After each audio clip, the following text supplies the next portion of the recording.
Hi, everyone, and welcome once again to the Grit, Grace, and Growth podcast, where we share inspirations, ideas, and personal stories to hopefully make your day just a little bit better. Great that you could all join us again. As always, I'm Ken Sines. I am joined by my good friend Kim Carroll, and today we'll be joined by Beth Goldsmith, the second vice president of product management at Ameritas. That is a super impressive title. I can't wait to hear what that's all about. Beth, welcome in. Kim, it's great to see you. To see you too, Ken. I want to introduce Beth and read off a little bit of her bio that she sent me. It's so impressive.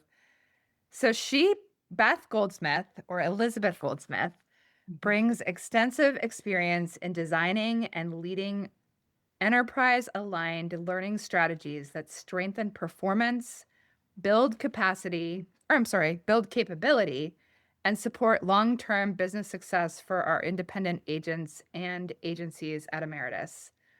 Additionally notable, Beth has contributed to Ameritas's enterprise-wide strategic direction through a short-term stretch assignment with the Enterprise Strategy Planning Group, where she worked directly alongside a small peer group and the CEO of Ameritas to support the development of the organization's strategic vision. She is also a selected participant for the ACLI Emerging Leaders Program, collaborating with industry peers to advance leadership, strategy, and organizational effectiveness capabilities. So that was a mouthful, but Beth is just one of my favorite people and favorite humans. I'm so excited to have her on and to share with us today. And she has come from humble beginnings. She was a music teacher originally. So we're going to get into the journey of how she has transformed from a music teacher into the role that she's doing now. She does a fantastic job at what she does with all of us as independent agents and financial advisors at Ameritas. And I want to be able to welcome you here, Beth, with us today before we jump into anything else. So thank you.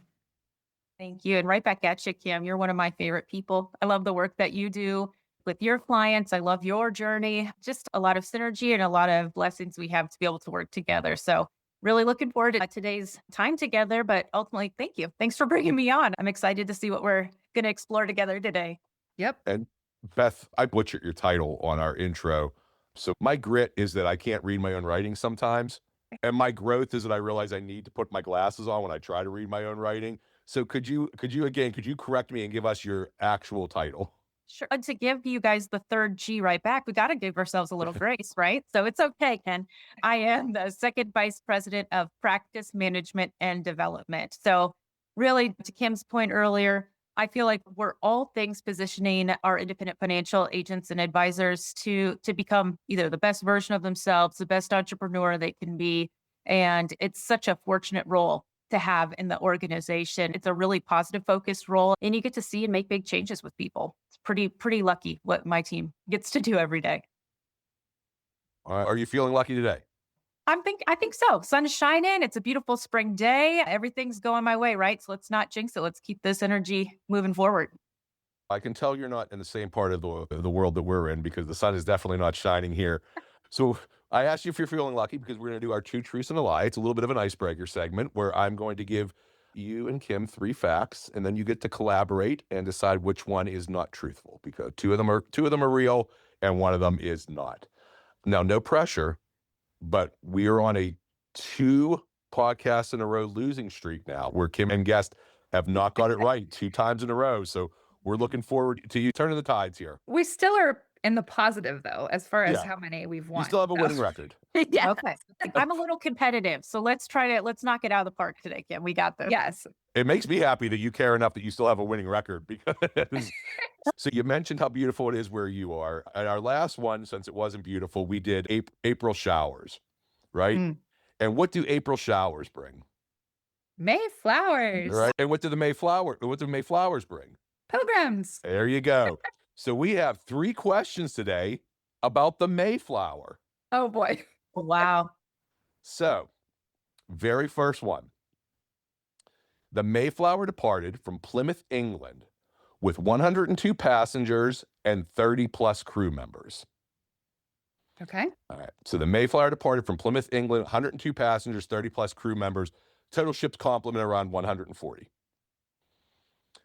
Number 2, the Mayflower was originally trying to reach Virginia, but ended up over 700 miles off course and landed in what is now Cape Cod. So the Mayflower was originally trying to reach Virginia, but ended up in Cape Cod over 700 miles off course. Okay. Finally, the passengers of the Mayflower, upon landing and settling, signed the Plymouth Rock Accords. That is the first document to establish self-rule in the New World. So when they landed there, they had to make a new community, and they signed the Plymouth Rock Accords. It is the first document to establish self-rule in the New World. So the first time that a document said, we are governing ourselves here in this new world.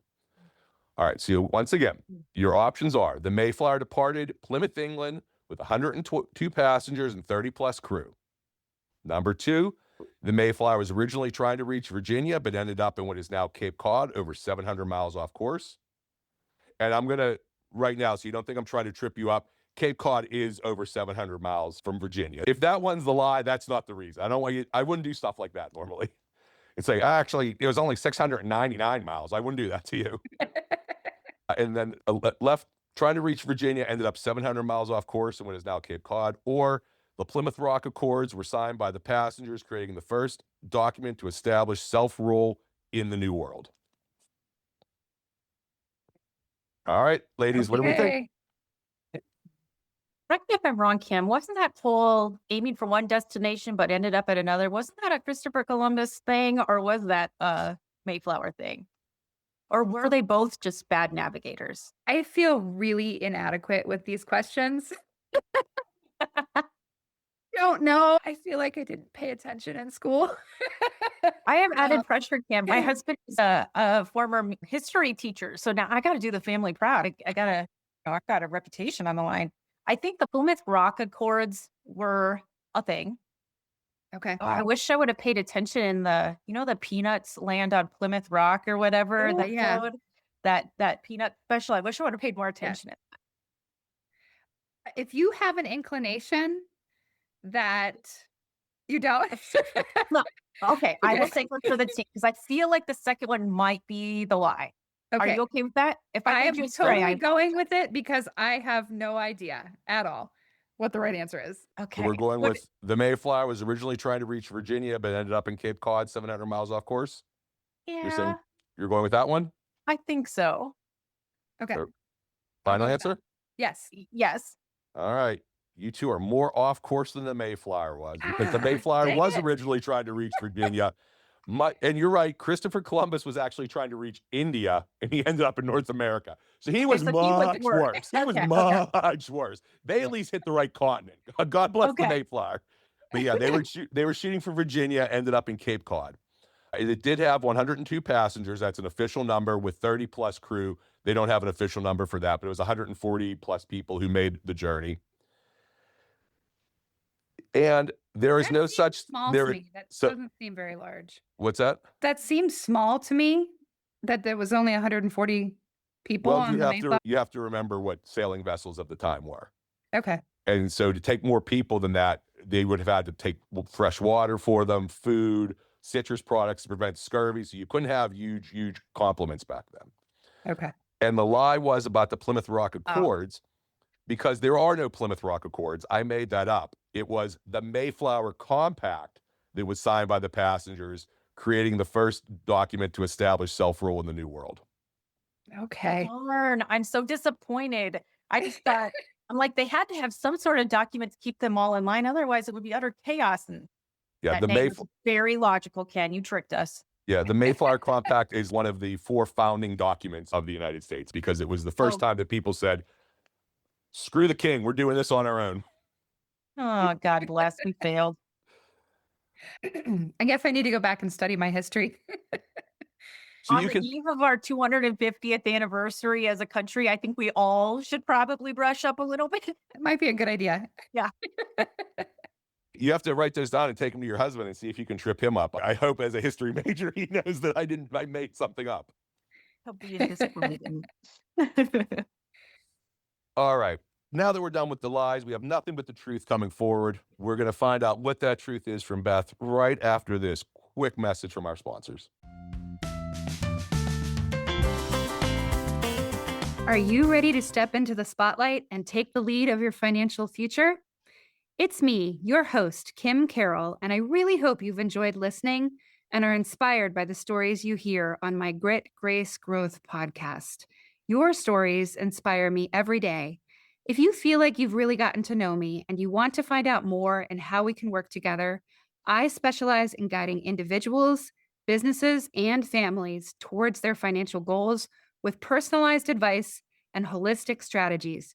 Whether you're planning for retirement, looking to grow your investments, or simply want a clearer roadmap for your financial journey, I'm here to help you every step of the way. Don't wait. Visit www.kimcarrollcrc.com now to learn more and easily schedule a meeting. That's www.kimcarroll.crc.com in order to learn more.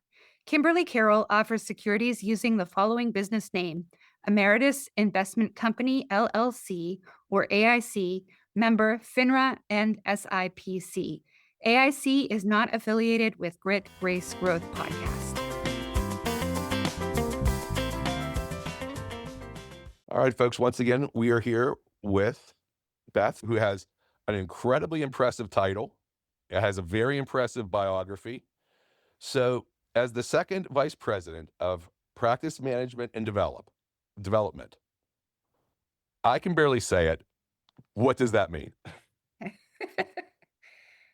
That means that I am very blessed to manage 3 distinct teams that have a high impact on our field force, on our agents, those financial professionals that we support. And in all honesty, the agents that work with us, like Kim, they're independent agents. They can choose to work with any carrier they choose. So we really go into every interaction thinking, how can we become their partner of choice? How can the support we provide make us invaluable to them? So they think of us as their go-to, their home, if you will. Home is really important to us. And so if we stick with that analogy, my team is the team that makes that home comfortable, that makes that home accessible to our financial professionals, and that really helps make things shipshape in their own world. So what I mean by that is we have a team of certified professional business coaches. So that's our practice management consultant team, 2 amazing individuals, John and Jason, got to give them a shout out. They help work and get in-depth knowledge of the needs and accountability that maybe our field partners require, and help with that business coaching, that business optimization, help prepare for succession plans, help to acquire a new business, help to prepare marketing plans, help to dive into staff growth, development opportunities for these teams that support our amazing financial professionals, and help with technology integration and all those detailed things, from the minutia that can make a difference in their day to the big things, talking about ROI, talking about planning for their future. So it's a really impressive team that has a great track record and amazing trust built with our financial professionals. Very invaluable to the success of that partnership that I alluded to. We want to be that partner of choice. The other areas of my team, they're the workhorse engines that help make Ameritas accessible and helpful to our financial professionals. So what I mean by that is I've got an education team that prepares everything from the smallest quick hit on demand e-learning component about something maybe perhaps technical, all the way up to our large scale meetings and events and forums and places where people gather and share, and really where our financial professionals can learn and grow together. So all things in between, webinars, schools, workshops, all of that comes through that amazingly talented team. And lastly, the third area of my team is our transition and onboarding team. So that team is vital as people are beginning their initial relationship with our organization. They help transition books of business to our broker dealer.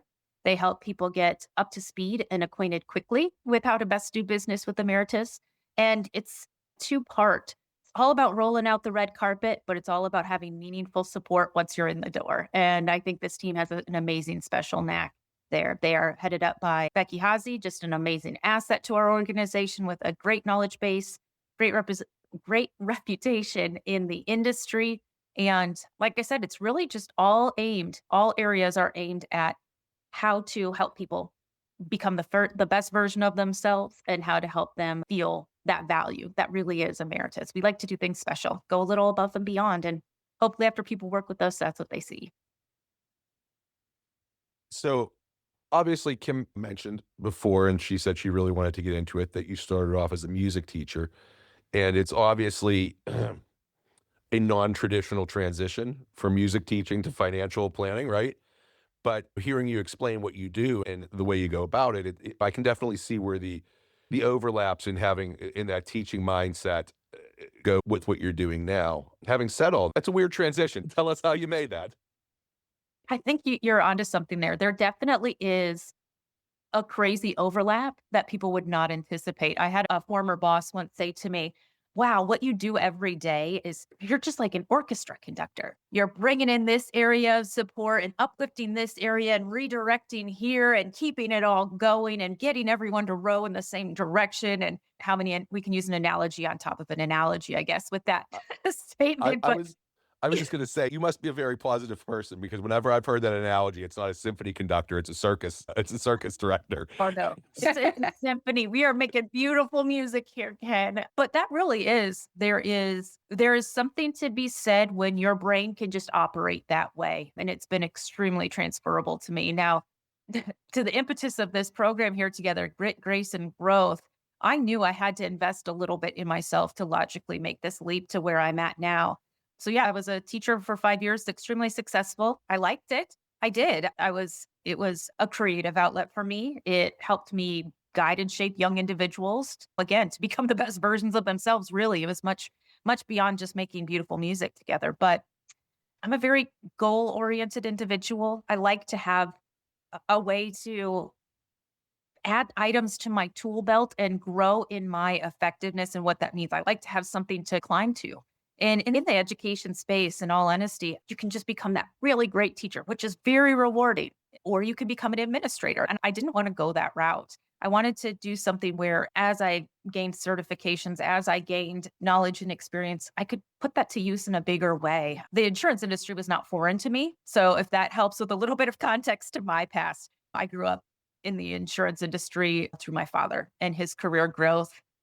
We moved around in my youth about every 2 years as my dad got promotions and moved through his organization. There was something about probably DNA, right? But maybe nurture nature, I don't know, but very much aligned with that inspiration of my dad. And so it seemed natural to me. It seemed natural to grow and move, and even the industry itself seemed like a natural fit. So I got to see that example early on. Additionally, while I was a teacher, I did work in an insurance agency in the summers and when I could as well throughout the school year. And it was more to me than just an opportunity to gain additional income. It really was something where I was like, oh, there's something to this. There's something I like about this. There's something that I'm naturally good at here. Sometimes when you pivot paths, and Kim, I know you're a career changer as well. You came out of an artistic industry before, and I bet you can even speak to the overlap that you see in maybe that prior career life that you see resonate in your day to day to day, that day to day today that others maybe wouldn't anticipate, but it's there for us. It's our foundation. It's how we're hardwired. I knew I would have to I agree for sure. 100%, right? Yeah, 100%. And I knew to get where I was hoping to go one day, I would actually probably have to humble myself a little bit. So when you're a teacher, you've got an identity. You're a teacher, right? People are like, what do you do? I'm a teacher. And people get that. There's certain respect to that. But I actually chose intentionally to take a more entry level position in joining Ameritas. And I'd be thinking, why'd you choose Ameritas? How did that even happen? A very, very well respected organization, specifically even in our town. I'm at the home office in Lincoln, Nebraska. There isn't a person in town that mention, hey, I work at Ameritas, that doesn't say, oh, do you know so? But it's just a great place to work reputationally in the community. But also I had a younger sister working here at the time. And I knew that it was just a very family friendly organization. I had my youngest was a preschooler at the time.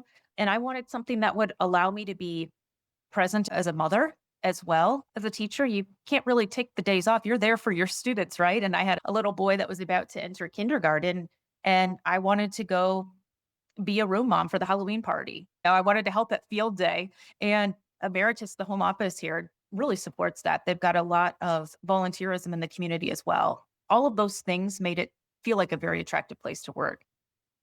But back to humbling myself a little bit. I never wanted to go in assuming I knew more than I did. I feel like as you're starting a new career endeavor, being humble. And what does Ted Lasso say? Curious but not judgmental, right? You got to throw a good Ted Lasso quote in. It's Walt good to Whitman.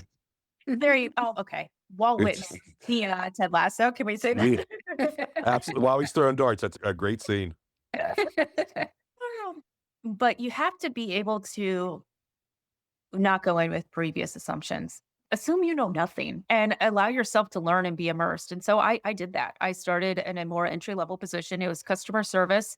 It was drinking from a fire hose with intense learning. It was getting some days beat up a little bit, but being able to have that resilience to come back the next day and help people. And it was a great place. I learned, I could tell you still to this day, I haven't done this in almost 15 years.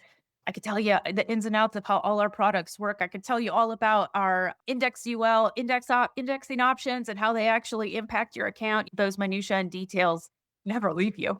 But it was great. It was a great opportunity to learn. And from that vantage point, I very early got tapped to work on some enterprise special projects. There were even some opportunities for some pilot programs that actually to this day came to fruition and are now, ironically enough, one of the teams I get to manage. So it's just come full circle. I had a bit of a philosophy as I did my career role because 15 years to go from entry level to officer isn't done all the time. And I still consider myself to be growing. I say that extremely humbly. I never feel like my journey is ever done. I'm always gonna have an opportunity to improve what I'm doing presently. You can always do something better. Continuous improvement is at the heart of what we do, and it's at the heart of who I am. And so my journey is nowhere near done. But I had a bit of a philosophy as I built my career here. And I always joke with people, okay, what's the number one rule of improv comedy? Kim, do you know this? What's the number one rule of improv comedy? How do you set up a scene? What are 2 key words you have to say? I do not know. I'm sorry. It's easier than the 2 truths and a lie quiz that Ken put us Okay. through. I can make up stuff for you if you want. There you go. It's yes, and you always bridge what somebody tees up to you in an improv moment. And if you're going to piggyback on, you start with yes, and you add more to it. I actually took that yes and philosophy to help shape my career at Ameritas. I love that. That's great. It's a That's really, great. it's good to have a foundation, I think, and an impetus for your direction and a North Star to how you see your growth and development. It gets you going through maybe those hard times or those frustrating times. And I'm somebody that always needed to see momentum and growth. And so as opportunities came my way, I just always followed them up with a yes. And I stepped into some opportunities before I was ready and had some hard lessons, had some great opportunities. And I think that is a philosophy that a lot of people should take, especially females, to be honest. One of the ways in which I readied myself for career growth is I knew I needed to get greater exposure in the business area. I actually pursued my MBA while working full-time at Ameritas. I had 6 children at that time under the age of 12. And I'm blessed with 5 stepsons and a son. So there were a lot of children around our household. And I still made it happen in 2 years. But one of the most eye-opening moments of that MBA career is when we were in an HR course. And I'd never taken one prior. But my emphasis is in organizational development with my MBA. And one of the facts that was shared with us is that when males see a job posting, they will tend to apply if they feel they are 40 to 60% qualified. On a job posting, you'll see these are the skills required that we see. And men are willing to put themselves out there when they see that they are 40 to 60% qualified. Females wait until they feel they are approximately 90% qualified for a role and have experience in all of those items that are listed in the job application before they're brave enough to pull the trigger. And I will use the word brave. It might be too bold to state that. Maybe it's just conscientious enough to feel like, oh, I'm not going to waste someone's time until I feel I have checked these boxes, right? I don't know exactly the thought process truly behind that, but that was a staggering fact for me. And that's really where my yes and philosophy was formed because I thought, why would I put any obstacle in front of myself, actual or perceived, right? I shouldn't put any obstacle in front of myself for maybe where I could help play a role and help aid the company in a bigger way. Just always remembering my value, my worth, and at the heart of it all, truly just how I'm passionate about helping to get people to a better place than they are today. And that's been the consistent theme through everything I've explored. That's pretty powerful, that to have a philosophy like that and to have conducted your career path like that. You mentioned that great Ted Lasso / Walt Whitman quote. There's always Michael Jordan said, "You miss 100% of the shots you don't take." Yeah. And as someone I have a background in workforce development, and I'd never heard that statistic before, but I've often told people, what's the worst thing that happens if you would apply to a job that you're not qualified for? And even take it a step further, what's the worst thing that can happen in a job interview? Because people are terrified of job interviews, right? What's the worst thing that can happen is you don't get a job that you already don't have. Yep. So you take that chance. What are some of the shots that you've taken along your path? I said yes when I got a job offer at Ameritas, just resulting from a meeting I went to on a completely separate topic. Really hadn't even applied for the job. I think it was that curiosity. I was working with the hiring manager of a role in the organization, and we were working on a completely separate enterprise project. And I just had questions about this new position that had recently been created. So I was just asking her about her vision. It was great to see her talking with such passion about this new role to the organization. And I don't know what I said. I must have said something, but walking after like 15, 30 minutes together, it wasn't very long. She said, you got the skills for this role. And I went upstairs to my existing boss, who I had a great relationship with, still do to this day, and said, "This just happened. This doesn't feel normal or real." And having lived much longer in the organization now, I know that it wasn't normal or like typical, but sometimes saying yes to something that is so out of the blue like that, I've had those experiences. I said yes to taking on an opportunity, a very big opportunity that was given to me to be part of an enterprise strategy project.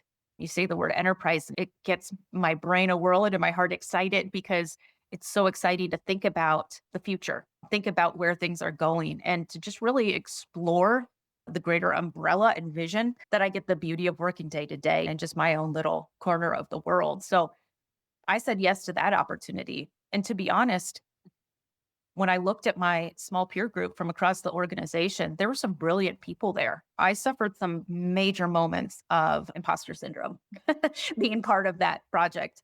But I think in that, I also got to not only learn and create exposure for myself to the inner workings of our organization it was like a fast track course, if you will, for looking at things at an enterprise wide level. And it was amazing to me. I don't think I could have duplicated the knowledge I gained in those 6 months in such a short period, and maybe even had that exposure ever in my career if I hadn't said yes to that amazing gift. And dealing with and living through imposter syndrome is a very real thing. I love being vulnerable as a leader. And I think that we are very blessed at Ameritas to have some amazing, straight shooting, direct speaking, and vulnerable leaders that it's amazing. You'll hear people share that they themselves, amazing people, C-suite individuals that share that there's moments in their career where they've had that imposter syndrome as well. So it's a beautiful thing to know you're not alone. You're in good company. We all work through that. And I would say that those were probably some of the biggest risks that I took. Quite frankly, moving into this career departure from my undergraduate degree and where I'd initially built my professional life, I think is probably one of the greatest risks that I ever took. And I am so thankful that I did. I feel called to do everything that I get the blessing to do day to day. And there's not a lot of careers where people can say that. The Kim Carrolls of the world, we're here to support them and make them just shine and help them be the rock stars that they are for their clients. It can think of a better thing to do with my day to day.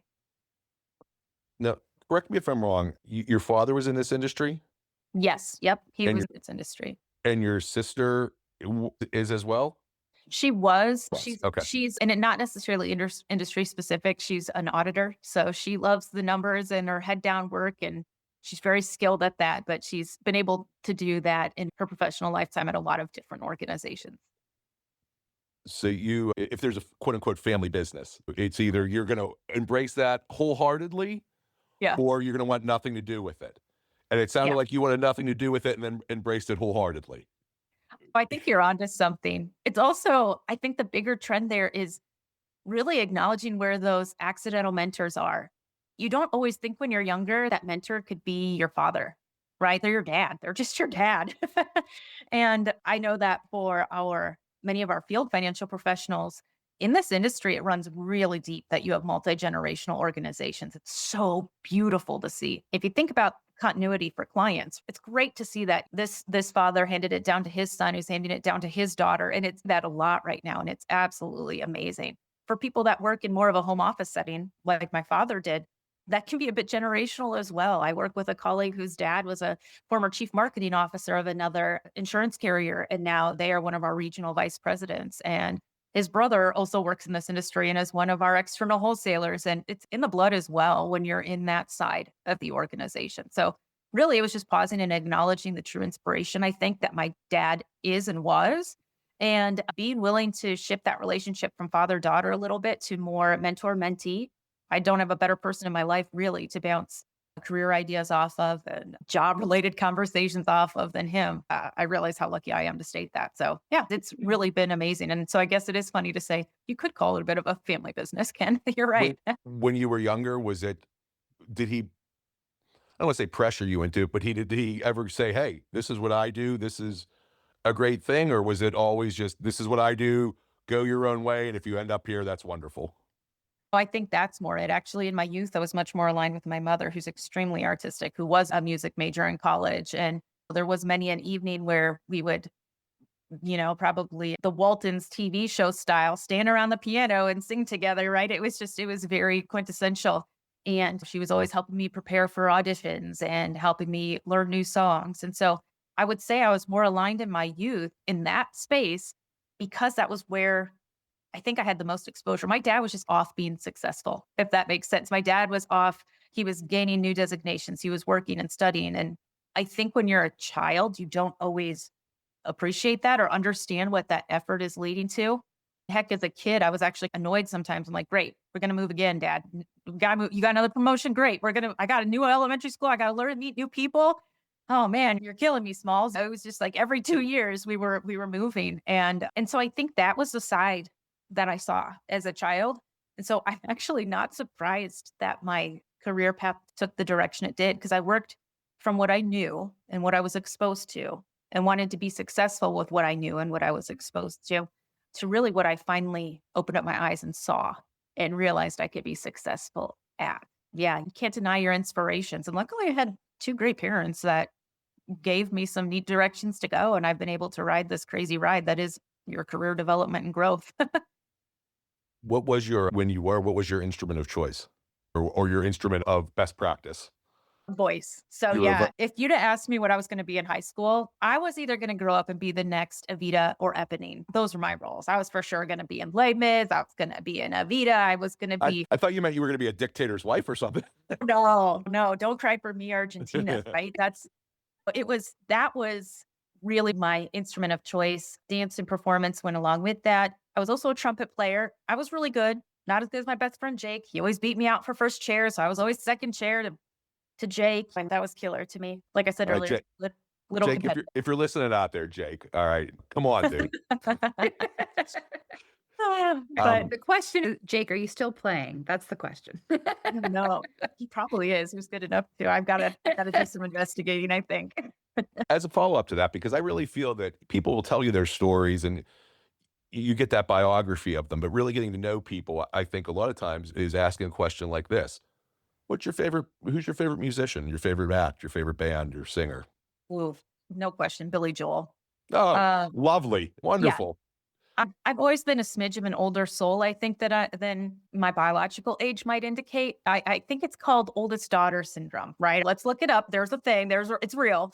But I guess back to my dad. My dad and my folks, they always had My dad loved Billy Joel. My mom would always play Billy Joel on the piano. So that was my absolute favorite. I loved everything, even the cheesy stuff from when he went a little commercial. Still loved it. Give me River of Dreams. I'll sing that any day. Just the best. And I've seen him live in concert 3 times. No, 2 times. One of which was with my dad and one of which was with my husband. So really fun to get to experience that too with other people in your life. Who was the third time then? My dreams. I don't know why I said that. Now, that hasn't happened yet. Now he's not even touring. So only twice for sure. Then just real quick, there's no follow-up to this. What's your favorite Billy Joel song?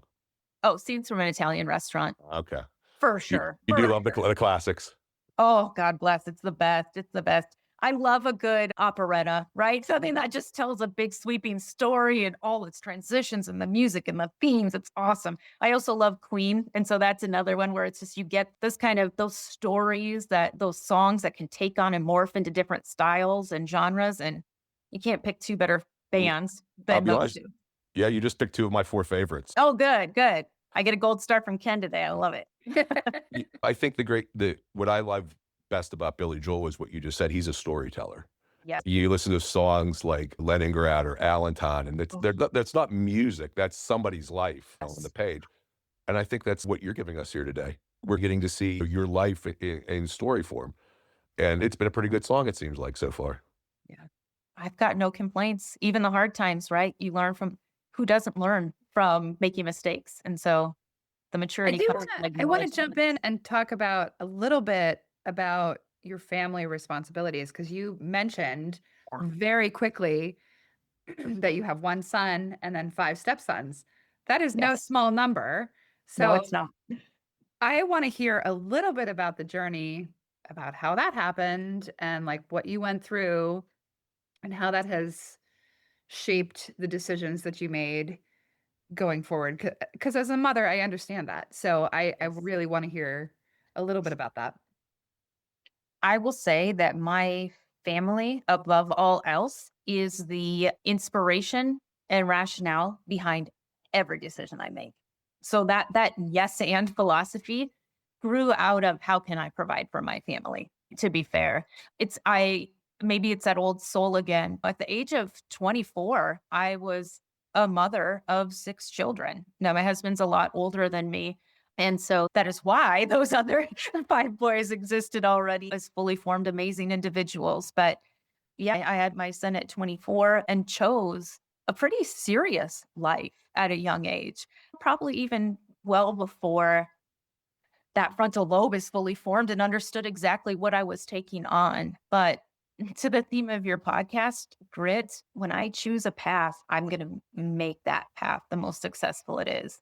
Being a step parent is probably one of the most rewarding and most difficult things you can choose to take on. If you're doing it right, it takes effort. There's a lot of souls involved.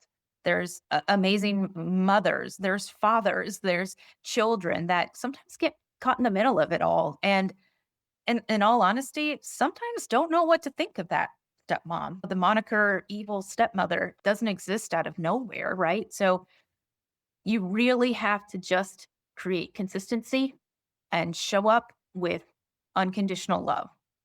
And I might get choked up here. Jam, I knew you were going to make me cry. Sometimes that's hard. But no child should ever feel like they are the reason for that hard. And so anytime there were things that were buffeting us about, or anytime I had to step in and really feel like I was having to be perhaps wise beyond my years, or help steer in a direction of maybe just awkwardly on the sideline, I tried to make that supportive impact as I could. Was I always good at it? No. Oh my word. If I think back, there's so many things I would do differently now, just from the level of maturity and life experience I have. Well, there's times where you look back and you're like, man, I really failed that kid here, or I really failed. Oh, that story just hangs in my head. And what's so funny is the resiliency of children. They tend to just really remember those moments where you show up for them. So that's a blessing. And you always have to remember that all relationships are a work in progress. All relationships have an ability to deepen and grow and shift focus even and become better and richer. And I don't know how I have gotten so lucky and deserve the relationships I have with these children now as young adults. Just amazing people.